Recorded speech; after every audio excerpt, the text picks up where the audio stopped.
earlier, but I just had to talk to Mel and Cheryl from Perth after their daughter Tash got in touch with us, because this is just insanity what's happening at the moment. Hi, Mel and Cheryl, are you there? Nice to meet you. As I said, Tash with us and told me the story of what happened to you at Christmas time, and so I'll just get it started, and then I want to hear more about it from you guys, because it just seems so unfair. So you guys left from Perth to go and see Tash over here in Sydney on the 18th of December.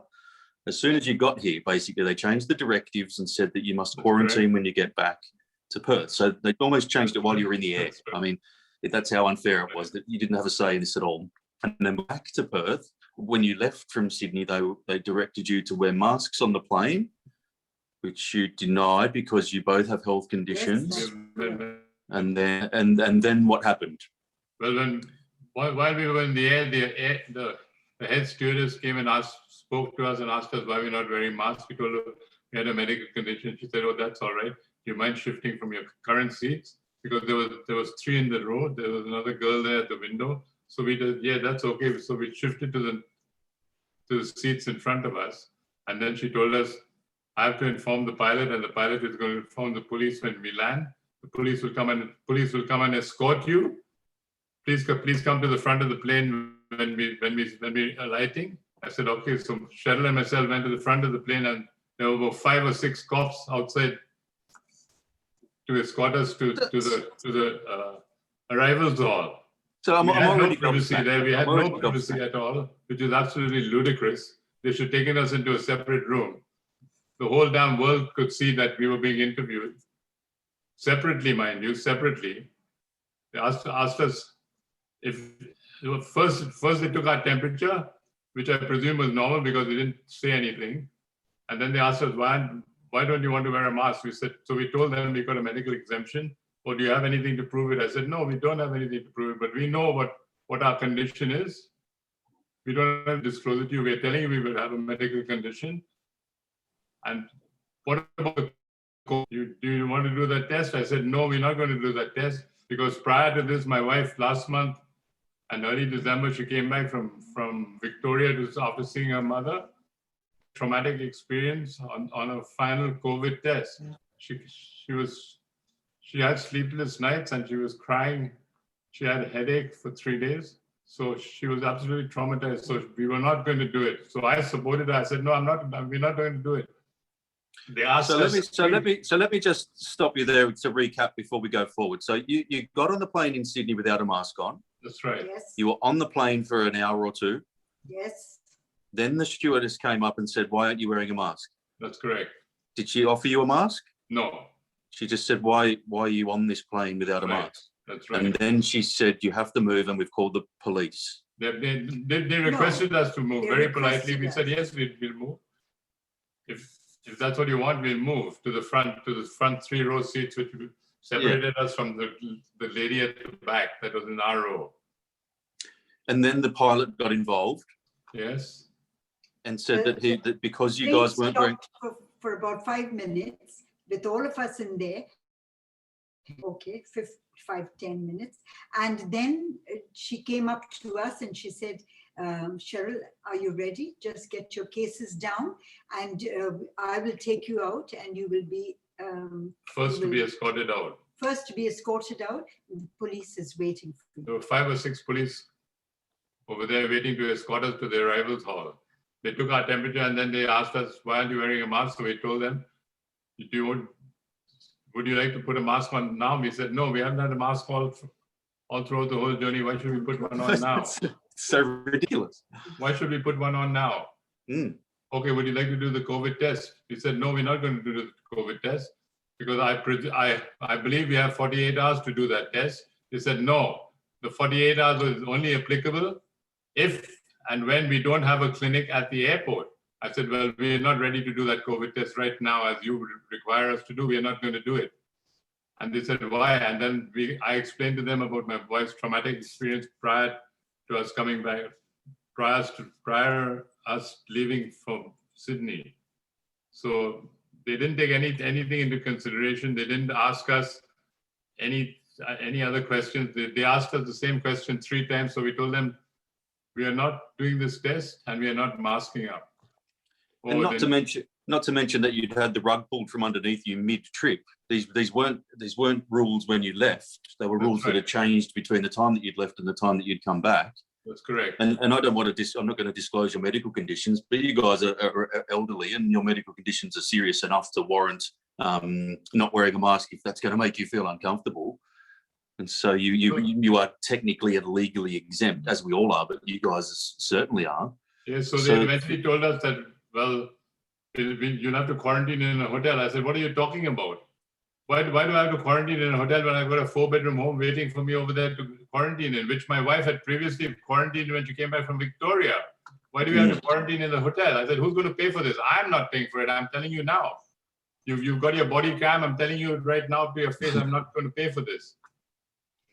They said, oh, I'm sorry, but you can sort that out with some authority he mentioned.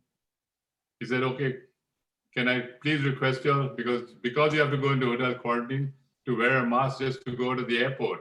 So we obliged with that. We put the mask on very gingerly, and we were always moving the mask because we couldn't breathe properly. Right? Yeah, they're awful, aren't they? Yeah, so they took us to the transport, which was a big, bloody public bus. There were only 2 of us in it. There was a police escort in the front and at the back, and they took us to the city, to the Intercontinental Hotel. And you guys were obviously showing no symptoms at this stage. No, not at all. Not at all. No. Not at all. Nothing. And how many cases were in Perth at this stage? Do you know? No, that I know of, none. But I wasn't privy to that, so I didn't care. I was only concerned with our condition, and we were good and healthy. Absolutely, and it doesn't make a difference. You're right, and so you'd still refuse the test at this stage, and so so that's one of the. You guys are facing 2 charges each, aren't you? One of not refusing the test, and one of refusing to wear a mask. That's correct. And this is in court at the moment. So you were charged, and you've been threatened heavily. So at this stage, and we'll get to that in a moment, but at this stage, you hadn't had a test, but you did actually accept having a test a couple of days into quarantine. Which we did, and it was proved negative. And it was then that I wrote to the COVID team, and I requested them, very nicely, I requested them, you can see my email also, if we could quarantine the rest of the period at home, because we can't get used to this quarantining over here in the hotel when we've got a 4-bedroom home standing by. But they politely refused and said, at this stage, we can't allow you to quarantine at home. So I'm still just gobsmacked. That was quite debilitating for us, because we expected to be quarantined at home, right? So that really set us back, and it upset our mental and physical state, you see. Because it sounds horrible to not be able to leave that hotel room. So this was 2 days in that you accepted the test? The second day, we were in there on the 6th evening, about 4:30, 5 o'clock. And on the 8th, we had the first COVID test. And so you were then quarantined for another 10 days, and then you had another test, didn't you? That's right. So you eventually had 2 tests, but you're still being charged with refusal. Both proved negative, which we knew they would be negative, because there was no symptoms with that for us. And you're also charged with not wearing a mask on the plane, but eventually you did wear a mask on the bus. Yes. And you weren't asked to wear a mask. You weren't asked to wear a mask before you got on the plane. It was only mid-trip that you. That's right. This is utter insanity. Right. Furthermore, when we were asked on the second day to do the test, the nurse asked to talk to me, and she told me straight to my face. She said, "Cheryl," she said, "I believe you don't want to do the test." And I said, "Well, I'm nervous. I'm worried that it's going to be the same as what happened in Fiona Stanley Hospital." I said, "I don't want to do the test because of that." And she said, "I can guarantee you the nurses are gentle." And she said, "If you refuse, there will be 10 days more added to your stay in the hotel." It was like a threat, a veiled threat. Yes. Well, not veiled, because she told us that exactly that. I just continue to have trouble getting my head around the insanity of this. And so you'd obviously still had no symptoms, and so I can't digest it. So let's move forward. So eventually, after 14 days because they didn't. You accepted the test. You didn't have to stay for another 10 days. You went home. Now, let me tell you another thing. When we got the letter from WA Health Authority, they told us we had to leave the room only at 10:49. So at 10:49, we had already packed our cases. At 10:49, I told Melvyn, let's start moving. So we opened the door. There was a gentleman standing there. So he took our temperature again and he told me, where is your mask? And I said, turn the letter and read it. And in the letter, WA Health told us, you don't need to wear a mask. Now, isn't that contradictory? Well, and it's horrible because this has affected your life so heavily. This is in court. You've got a genuine reason and nobody knows the rules, making it up as they go. And the impact is so big and the consequences are so horrible and dire for us as individuals and society. And so we came out on the 20th. We came out on the 20th, and that very night, after we retired early morning, I got up to go to the toilet and I collapsed. I just blacked out and fell in my bedroom.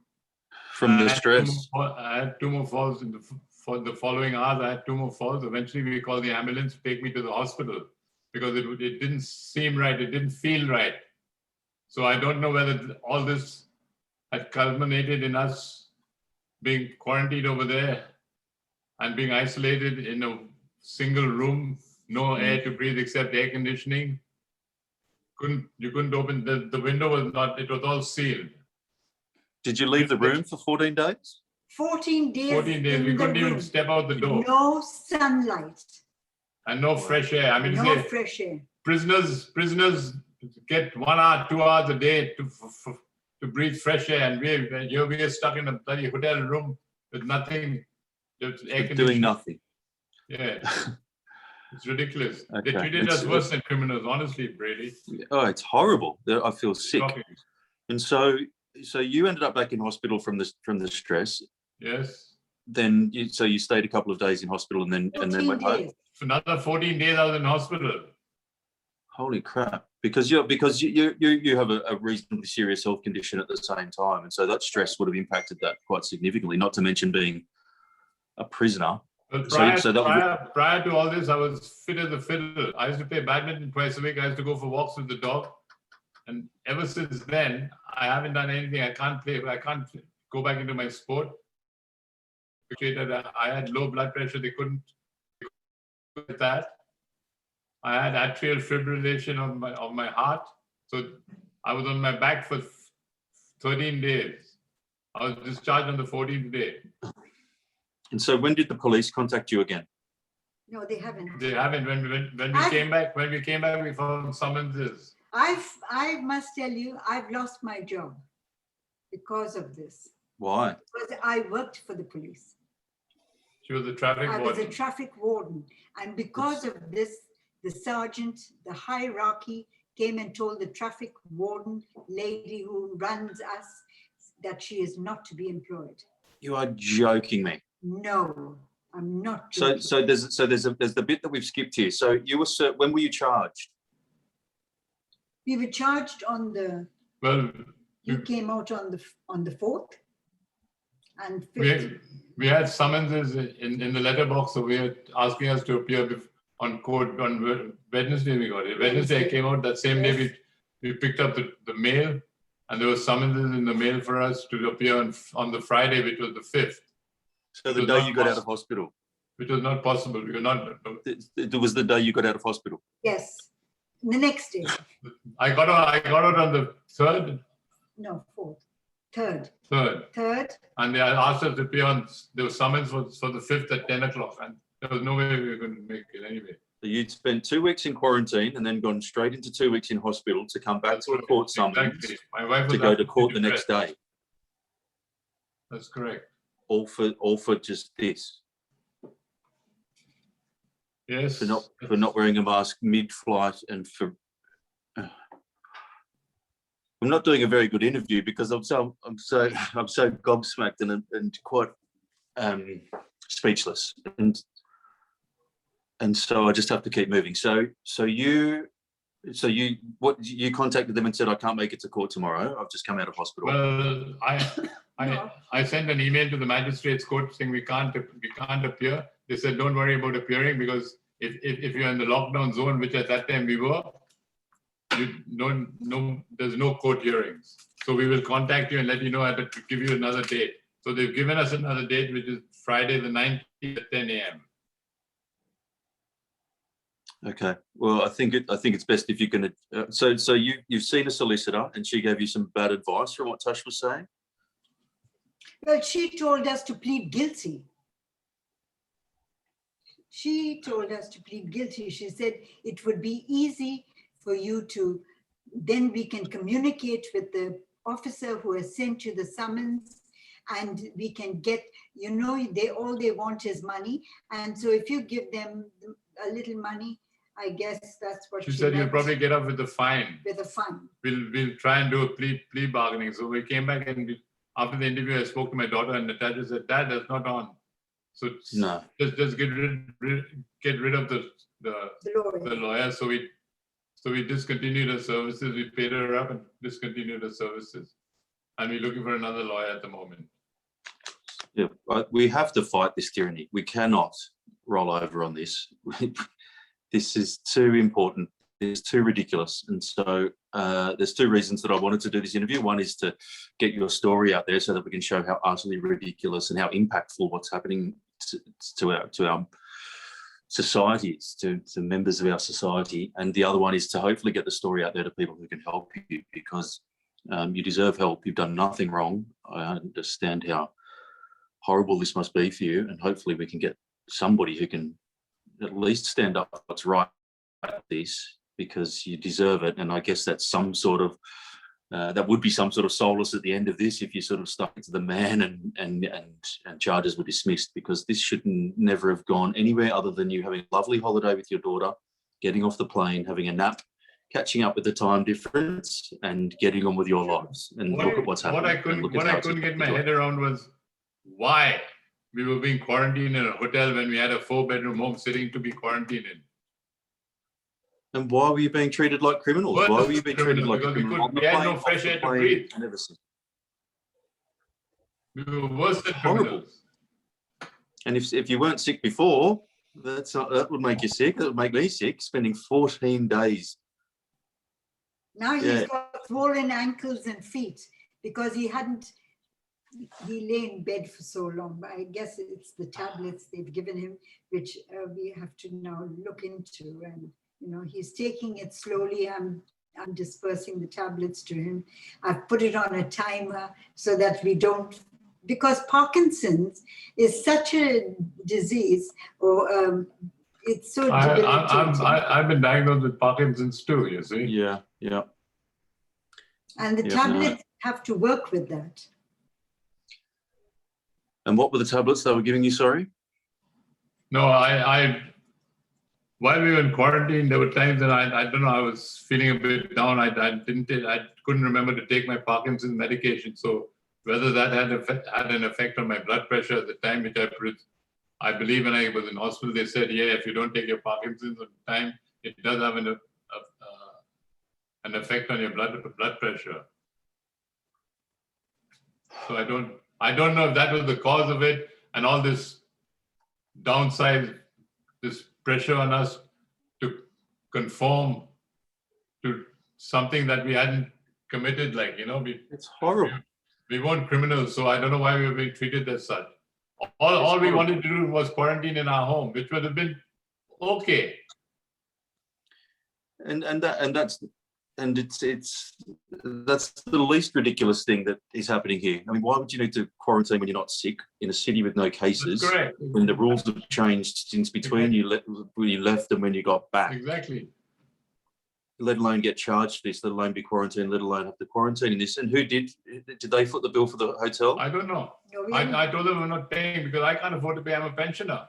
But we haven't got a bill yet. Let's hope we don't. Okay. All right. Well, I just had to get that story out there because Tash contacted us and I just felt so sorry for you guys, and it's so ridiculous that we need to keep telling these stories, and hopefully someone's watching this or will in the next couple of days, that can help with some advice or even some representation. And even if you're just watching this, then just add your comments of support in so that these guys can at least see that we're into bat for them and that there's a lot of energy, good energy coming their way, because we're all in this together, apparently. So let's be all in this together and support each other. And so thank you for talking to me. Thank you, Brady. Thank you for. I'm still just gobsmacked, and I'm sorry that this is the way we're treating each other as a society right now. But we're doing everything we can out here to fight it. And so know that you're not alone, and know that there is people standing up for you. And so hit those comments, guys, and anyone that comes to me that can help you guys, I'll put them onto you. But I think you're doing the right thing by fighting this. And I think hopefully you can even though it's the taxpayer that foots the bill, hopefully maybe you can get some expenses back from what has happened to you, because you deserve it. This is ridiculous. Yeah, thanks, Brady. Thanks very much. Okay. All right. Well, we'll keep all of our watchers up to date with what's going on. Thank you. And I've got Tash here too. Actually, she's been in on the call, and so she's the one that contacted us. So, are you there, Tash? I am. Where are you? Oh, there she is. Hi, Brady. Hi, Mum and Dad. Hi, Tash. How did you feel about what unfolded here? Because you were obviously out of your power, watching from the other side of the country. Yeah, it was really distressing, to be honest, Brady. My parents, honestly, they've done nothing wrong. They have reasons why they didn't wear a mask. The fact that the police grilled them like separately for 2 hours, put them on a bus. They were there with no food, just a bottle of water for hours on end. And they were keeping me updated the whole time. It was really distressing for me just to see that happening and how they were treating them. They're pensioners. They should have been at home. They did nothing wrong. And just the way that they were treated really infuriated me, to be honest. And that's why when the lawyer told them that they have to plead guilty, I said to them, there's no way, you guys, that you've done nothing wrong. You should not plead guilty. You are innocent from all charges, and they need to drop all of these. And the more people, I think, that stand up to this tyranny that's happening, under the premise of COVID. And as you said, there was not one case in Perth, not one. So the way they were treated is unbelievable, and I think they need to stand up for their rights. We do. We all need to fight this, because rolling over is not an option here. It's not an option, and so I can imagine how much harder it almost got after seeing what happened on the day, and then watching that 14 days of quarantine, and then getting out and then facing these charges. And then Dad ending up back in hospital. And so this went on for a month of fairly stressful sort of stuff. Yeah. And this is just the start, Brady. Imagine when the COVID vaccine gets rolled out and they tell you have to go and get that vaccine too on the way out of the airport. What are we going to do then? We have to fight. So if anybody's watching who can help, please get in contact with us. We've got to help these guys and send in those thoughts of love. This stuff just makes me speechless. We cannot treat each other like this. This is utter insanity. We all have to stand and fight. So we're fighting for each other. Thanks for getting in contact with me, Tash. I'm glad we told this story. Yeah, Thank you for getting in on this call, Mel and Cheryl. I'm glad we could tell your story. It was lovely to meet you. You seem lovely. Thanks a lot. If I was over there, I'd give you both a big hug. Thank you. And we'll keep you updated, guys, with what happens. Thanks for joining us. Thank you very much. Guys. Thank you. Thank you, Brady. Bye, Tash. Bye, Tash. Thanks. Bye. Bye, Mary.